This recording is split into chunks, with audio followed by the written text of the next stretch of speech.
This is Bigger Questions with your host, Robert Martin. Welcome to Bigger Questions. Today's big question, will science save us? We're asking today's big question to Dr. Denis Alexander. Deniss is Emeritus Director of the Faraday Institute for Science and Religion and also Emeritus Fellow of St Edmund's College in Cambridge. He worked for many years as a molecular biologist and now he writes, lectures and broadcasts widely in the field of science and religion. And he joins me now from Cambridge in the UK. Deniss, welcome to Bigger Questions. Thank you very much. You're welcome. Now, Deniss, you're involved with the Faraday Institute for Science and Religion. So what exactly does the Faraday Institute do? Well, we're a research institute based here at the University of Cambridge.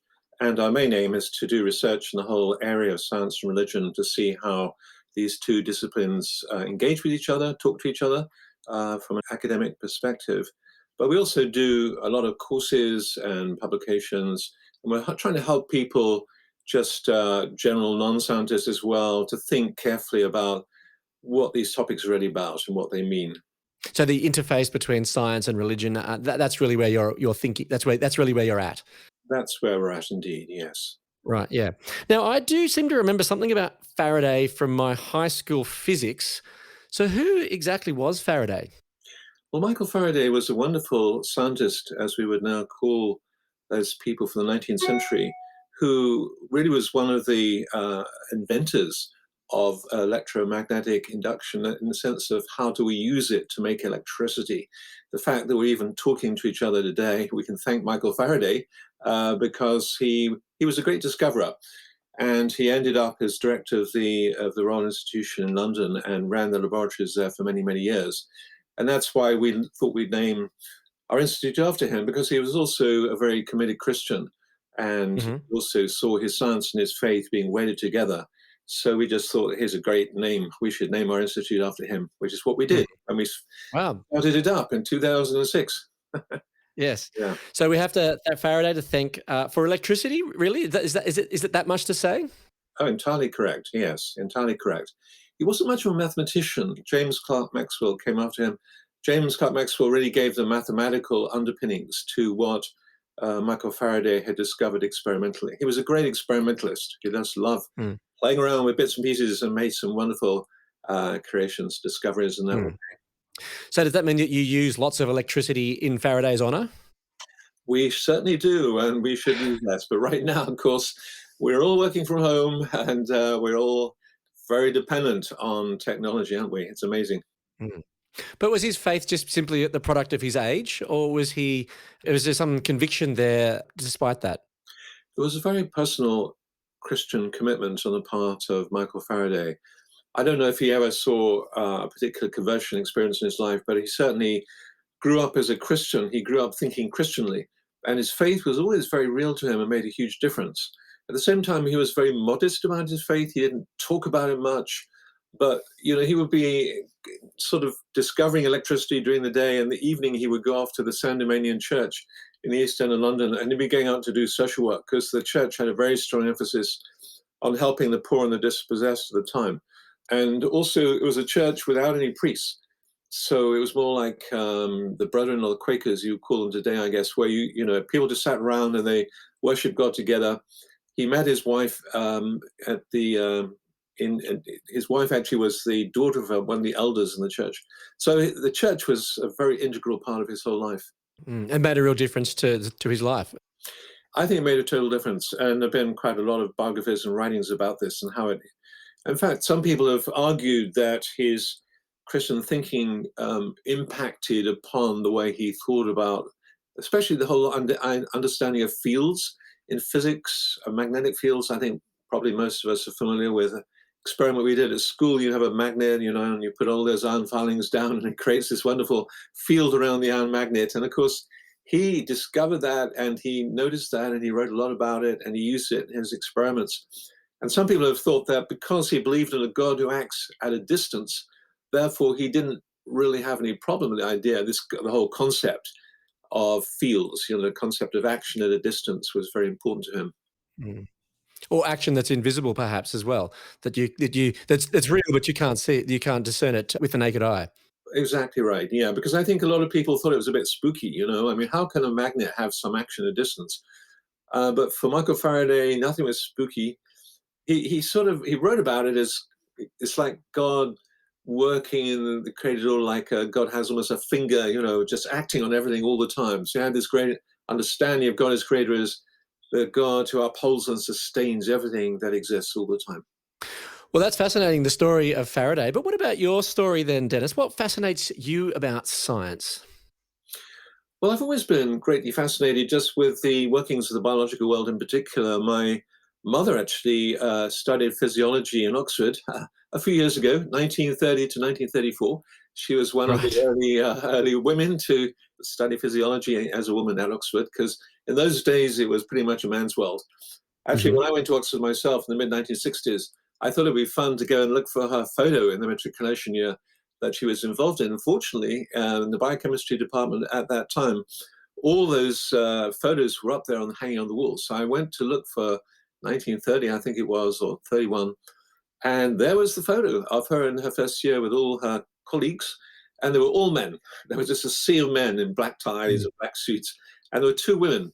One was my mother, one was a great friend, and both of the women were Christians because they came from a Really? denomination which had a very strong emphasis on the education of women.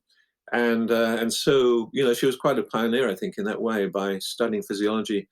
And she wanted to then be a doctor eventually, but in fact, she met my father. And in those days, you pretty much had to make a decision. Which way are you going to go? Are you going to have a family, get married, or are you going to have a career? And so she chose a family. And that's why I'm here. Okay. So she was strongly influential in my love for science. My father, actually, he was a businessman, but his father was a doctor who died during the pandemic, the first pandemic. Um, and he died in 1918 from the pandemic during, a long story, but again, he was helping sailors crossing the Atlantic during the end of the First World War. And they all got Spanish flu and he caught it and he died. So, but I inherited my grandfather's microscope and used to poke around with squiggly things in the back garden and just loved doing that kind of stuff from a very early age. So I think there was a strong influence there from both parents who loved their Christian faith, and they also loved their science together. Hmm. So was that formative for you, both the Christian faith and the science? You didn't see that as being a conflict to have both when you were growing up? No, never. I think the whole idea of a conflict was bizarre. I'd never heard of it at all.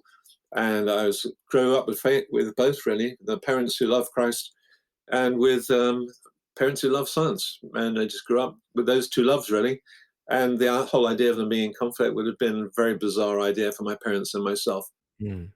So then what was that then convinced you that the Christian worldview or the Christian message was true? Was it just because of your parents? Well, I used to think that, but then, of course, I started going, they sent me to a young people's movement. In those days was called Crusaders, which is not a great name when I think about it now. But in those days, it was perfectly acceptable. And as they changed their name since then, thankfully. But anyway, it was a great movement where I mixed up with all kinds of young people. And we just messed down together and had great times and used to meet together for a time of Bible study and worship on a Sunday and so on. And that peer group was very influential in my life. And when I was 13, we went on for a camp. We went out for a camp together down in the Isle of Wight. And there I heard a speaker explain, well, you can't become a Christian just being brought up in a Christian home. Always remember this analogy, you don't become a Ford just because your father was Henry Ford, or some analogy like that you get when you're a boy. Anyway, and the story actually, I remember very clearly. This guy, this chaplain who was giving us talks every day, he talked about the thief dying on the cross. There were two thieves, of course, dying on the cross with Christ. One of them rejected Christ, and the other accepted Christ right there just before he died. And Christ turned to him and said, "You will today be with me in paradise." And I thought, wow, as a kid, that means he really didn't have to do anything. He had no works at all, to get right there in to be with Christ for all eternity. That made a huge impression on me. Anyway, I Mm. realized that I had to make my own personal decision to accept Christ as my savior, to become a Christian. And that's what I did at the camp at the age of 13. I never Right. looked back. Yeah. I never looked back after that. Wow. And that was liberating for you? You found that the gift of free grace was really powerful? It was a very powerful moment in my life. I can't say, I was age 13. I wasn't into drugs, rock and roll, okay? And then came out of that dramatic background. It wasn't liberating in that sense, but I think it was liberating in a sense of a knowledge that my sins were forgiven, not Mm. because I was born in a Christian home, not because of anything that I'd done, but because of God's love and his free grace to me. And that was a very powerful moment in my life and continues to the present day to be so. Mm. Now, there is an idea, though, Dennis, that Christianity impedes scientific progress. It's common to believe that nothing holds back scientific and technological progress like religion. So how did your Christian faith then intersect with your scientific research? Well, I think the assumption that some people have about that, of course, is complete nonsense. And as soon as you read the history of science at all, you'll realize that modern science was started by Christians, basically. Um, That's controversial to say. well, I'm putting it pretty bluntly, but it's just simply, okay, you can nuance that quite a bit. Yeah, okay, there was ancient science amongst the Greeks. Of course, there was the great Islamic science from the 9th to 13th centuries. And of course, there's been a long development of scientific ideas. So I will now nuance my statement slightly. Okay, but when you come to the emergence of early modern science, and I'm thinking particularly of what people still, to historians still call to the present day, the scientific revolution. So, the 16th and 17th century, then you get the founding of the first scientific societies like the Royal Society in the early 1660s. And, these were people who saw their science as like a Christian mission. And nearly all of let's take the Royal Society in London, early 1660s, these people were, for the large part, very committed Christians, and not just nominal Christians. I mean, they wrote a lot about their Christian faith and how it interacted with their science. Bishop Wilkins, who was the master of Wadham College in Oxford, in fact, the Royal Society started as a discussion group in his rooms in Wadham College in Oxford, and that's really what developed into the Royal Society. So it was really started by a bishop. And there were plenty of bishops involved. There were plenty of people like Robert Boyle, one of the founders of modern chemistry, who wrote a huge amount about his Christian faith and how it impacted and inspired and helped his scientific endeavors. So when you look around at the great majority of the early natural philosophers, as they were called in the 16th, 17th century, you find that most of them were people with deep Christian conviction. So yeah, just read the history of science if you want to see how science was started by Christians. To come back to Mm. my initial assertion, which I It's support. fascinating. Yeah. Now, considering scientific progress, the coronavirus pandemic has caused all sorts of challenges across the world with over 100 million cases and over 2 million deaths. It's been an enormous medical and scientific challenge, with many people have turned to science and the search for the coronavirus vaccine. Now, some have said that never before have scientists and clinicians united with such scale and singular focus. The research into COVID-19 is a bit different to cancer, which is your area of expertise, but what have you made of the scientific response to coronavirus? Well, I've been immensely impressed. And I should say, by the background, although, yes, I have done cancer research, molecular immunology was, in fact, my field of research. So I was running the program of molecular immunology at the Babraham Institute here in Cambridge for many years and running a lab in molecular immunology. So I've, from a purely biological, immunological perspective, I found indeed the whole impact and response to the scientific community very impressive indeed and very Mm. encouraging. And I just think the way that scientists jumped on this whole question right from the beginning, well before the politicians had caught up, they were on the case. And of course, the generation of the vaccines which are now coming to in practical use. I got my first jab just whenever it was, about a week ago. And that was really because people got on the case very quickly. They saw the potential danger, and they jumped on it quick. Mm. So, how confident can people be about the coronavirus vaccine? Oh, I think providing it's been through all the trials, obviously, and been, in trials in any medication, there's a phase 1, phase 2, phase 3, and it's a phase 3 trial that really counts. And the phase 3 trials involves obviously tens of thousands of people. So you need to make sure that vaccine you're going to get, it's been through the phase 3 trials, it's been approved by the national bodies you have in your country for approving new medications. Providing it's got through that, yeah, just use it. There's absolutely no hesitation you should have in using it at all. Mm. So, what do you make of the speed at which the vaccine was developed? Like, this is almost unprecedented in some cases that a vaccine has been developed 12 months after the virus has emerged. I think it's incredible. I can remember thinking, well, I said, not just thinking, but saying to my friends back in March of last year, I said, look, if we get a vaccine by Christmas, that'll be miraculous. If we don't get a vaccine by April of this year, now 2021, I will be disappointed. Okay. So, the miracle happened in the sense that we did have a vaccine by Christmas, not in widespread Yes. use, but, it was already developed and approved in some countries and so forth. So it is remarkable. And of course, the way it's happened is because of, no corners have been cut in terms of assessment. That's absolutely critical to point out. This thing has been assessed very thoroughly. The Pfizer vaccines, the Oxford AstraZeneca vaccine, the Moderna vaccines. I mean, these have gone through their phase 3 trials, just like any medication. Now, in recent months, there have been a number of articles with the theme that science will save us from COVID-19. There is confidence that science and the vaccines that scientists created will stop the pandemic and save the day. So, is it too much to say that science will save us from coronavirus? No, I think that's a fair comment. I think it's important to point out it's not just science because you've got a lot of. I mean, if you're just thinking of the immediate, coming 6 months, 9 months, 12 months, there'll be a lot of restraints in our country right now. We have a pretty terrible time. And so I don't think people should see it as some sort of magic potion that you take and then the whole problem will be solved.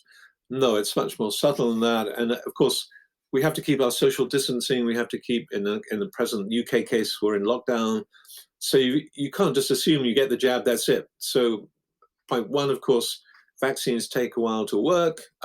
Point two, quite a few of these vaccines, you need a second jab, and you won't have very high immunity until you've had the second jab, and so forth. So, providing though people use the technology wisely and the jabs are carried out in a sensible way, then I think science, in that sense, will save us from the devastating impact of the coronavirus in the longer term, as well as, of course, the various therapies that are coming along. And there's obviously a huge amount of research on medications that will help to alleviate the symptoms of COVID and will prevent people having to get in a hospital and getting onto ventilators and so forth. So, and dexamethasone is a good example, which is one of the great discoveries actually of last year, that dexamethasone will help a lot of people and prevent the worst symptoms of COVID happening to them, although sadly only in a small percentage of people, not the whole lot. But there'll be other medications like that coming along, I am sure, in this year. So will science save us from us? Yeah, I think science will. Mm. Dennis, the Bible claims that Jesus saves. So in Acts 4:12, speaking about Jesus, it says, "Salvation is found in no one else, for there is no other name under heaven given to mankind by which we must be saved." So what's meant here? Because Jesus can't save us from the pandemic, though, can he? Well, I think, what's happened is that God, through Jesus, has given us this wonderful creation and he's told us to subdue it. We get Hmm. that command to subdue the world around us or care for it. The world, although the word subdue is quite strong actually in Hebrew, way back in Genesis chapter 1. That's the duty we've been given, the mission. That's what being stewards of the earth involves, that we should care for it and look after it and subdue it as necessary. So I see cancer research as subduing the earth. I see coronavirus infections and how to solve them is subduing the earth. So God has given us that know-how, and He's given it up to us to get on with the job. To care for the earth and to heal the sick. And of course, as we follow Christ, who is a great healer, He gave us this wonderful example that we Christians should be out and about and healing the sick, which is, of course, is why medicine in so many countries of the world has started through Christian hospitals, because of that great command. And you go way back in church history and Christian history, you find hospitals very, very early on. And so Christians certainly have been aiming to heal people, to help people in the present age. Now, of course, that will save them physically, and that's great. And that's what we should be doing, as Jesus told us to do. But getting a solution, a vaccine to coronavirus is not going to be a vaccine for sin. Right? That's the bottom line. So we are still sinners. We need salvation. We need Christ to die for us, which he has, and we need to put our trust in Christ for salvation. And that's what Acts 4:12 is about, because Christ was God incarnate in flesh on this earth. So how could there be any other way? If God himself, the God of the whole universe, the creator, has come into this world in the person of Christ, it's hard to know how there could be another way. If that is true, that's an amazing truth. So that has opened up a new way in order through which we can become friends of God. We can know God in a personal way and have real salvation, both now in the present time, spiritual salvation, but also in the future as well. And that is a wonderful medication for sin, if you like. Mm. So which is more serious then, sin or coronavirus? Well, I think sin is a lot more serious. And the reason for that is coronavirus can kill you. It'll just kill you in this life, but sin can kill you for this life and the future life as well. Okay, so sin has eternal consequences. And so that makes it on a different scale from coronavirus, doesn't it? I mean, obviously we hate coronavirus. We want it to go, we want to subdue it, we want to heal people, absolutely. But at the end of the day, we all have to die from something or other, whether it's coronavirus or being run over by a bus or whatever it might be, we're going to die. So it seems to me very logical and rational that we should be ready for that. And we should be ready for death. And one way of getting ready for death is to solve this problem of sin in our lives through the forgiveness that Christ offers us. So I think that to me is just a logical, rational step. And by the way, I think, some atheists hear Christians talking about saying, well, we think that eternal salvation is more important than the vaccine and so on. And they go, oh, that means that Christians are anti-science. Oh, no, it doesn't mean that at all. We just have to realize that it's a relative emphasis or value that we place on things, isn't it? That some things become more or less valuable a little bit in comparison with other things. That's what the discussion is about. But given that salvation is found in no one else, does that then mean that Christians shouldn't have medical help, or that God is opposed to being saved by science, or perhaps that you getting the jab is somehow wrong? Because some have been praying that God will save them from the virus without any medical assistance.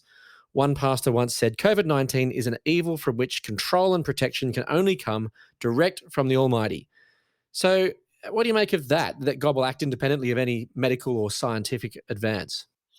Well, it's interesting, isn't it, that Jesus himself, in some of his miracles, used the science, the medications of his day as part of his healing process. And there was a man born blind, for example, and Jesus picked up some mud and he smeared it on the blind man's eyes, which sounds a bit crude to us now. But actually, that was a very common medication of that particular time. Now, in the context, of course, of who Jesus was, I don't think we need to believe that particular medication opened the man's eyes. But I think what Jesus was saying is, look, I can use the materials around me, but by God's, his Father's special power and grace, I can open your eyes, which he did. And the man's eyes was opened, he was healed. But I think that gives us a hint, that also when Jesus sends out his disciples to heal people and to pray for them and to care for them, that's a mission given to the church, as I was saying earlier, right from the beginning. So if you go way back to the 4th century and those early days, you can find what we would now call hospitals, care homes for the sick, which are run by Christians. And so Christians are right in the founding of what we now call our modern medical services. And I think that just is the tradition in which it's normal for Christians to be. So the idea that somehow, sure, God can do what he wants, but it so happens, that God has told us to go out and heal people, okay, and to care for people. And so we need to obey the command of Christ. And I think that's the important part of this whole story. So I don't go along with people who just, I think they're fatalists. Fatalism is not part of Christian faith, okay? Fatalism is part of other religions, by the way, but it's not part of Christian faith. Christian faith is about trusting God and then using his wonderful creation to help each other to get healed. And I think that's the way that Christians should go. So these people, they believe that God is larger than the dreaded virus. So do you think the virus is bigger than God? Well, I think God has created a world in which it's like a package deal. And so I think we have to accept this tough world in which God has placed us. He's placed us in a world in which spiritual growth is possible and feasible and encouraged. And I always think of this world more like a boot camp than a holiday camp. God has put us in a boot camp, okay? So we better, remember that. It's a tough world. It's a world where there's suffering and pain and many opportunities to care for each other. And it's like phase one of God's great plan. Phase two is the new heavens and the new earth, this new creation that God is preparing for those who put their trust in him. So that's phase two. But right now we're in phase one, okay? And phase one gives plenty of opportunities in the boot camp to grow in faith and knowledge of God and in our care for one another. And I suppose there ultimately is salvation from the boot camp. Well, that's it. You see that we are promised in the Bible that in the phase two, in the new heavens and the new earth, there will be no more suffering, there will be no more tears, there will be no more pain. And it's something we can really look forward to. And I think that should be and is a huge encouragement for people right now who are suffering from COVID or cancer or many other things in life. That if God's plan is they don't have many days left on this earth, they have an opportunity then to put themselves right with God and get ready, because that's the sensible thing to do, is to get ready for phase two, because it's coming soon. So, Deniss, will science save us? Well, science will save us from a lot of things in this life, and we should be so thankful to science for doing that. It'll save us in the area of coronavirus. It will help to save us in many other terrible illnesses that will face us all. It's beginning to save us so much better in the realm of cancer. The cancer research is coming on so well, and we should be so thankful for that. But ultimately, it will not save us in terms of our eternal life. And we need to be thinking about our eternity and the fact that it is God who ultimately will save us for phase two, this wonderful new life that is to come for those who put their trust in Christ. Well, let me leave you with some of the Bible's answer to the big question, will science save us, from Acts 4:12. Salvation is found in no one else, for there is no other name under heaven given to mankind by which we must be saved. Look forward to you joining us next time for bigger questions. Many thanks to our guest today, Dr. Denis Alexander. And thank you very much.